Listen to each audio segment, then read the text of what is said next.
Hello everyone, जय भीम, नमस्कार. खूप दिवसानंतर आज मी व्हिडिओ बनवत आहे.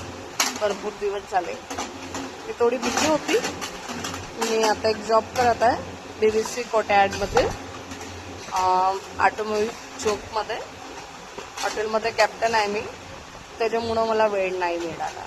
तरी पण आज वेळात वेळ काढून तुमच्याशी बोलत आहे मी. माझे भरपूर दिवसापासून व्हिडिओ नाही बनवले, नाही मी रील्स बनवल्यात, त्यासाठी सॉरी. पण मी तुम्हा लोकांना मनातून आठवण करते आणि तुमचे सबस्क्रायबरमुळे माझे मन खूप म्हणजे पॉझिटिव्ह आहे. छान म्हटलं तुमच्याशी मला असं रील्स आणि आपले दुःख व्हिडिओ शेअर करताना, आणि आणखी करूया. Thank you so much.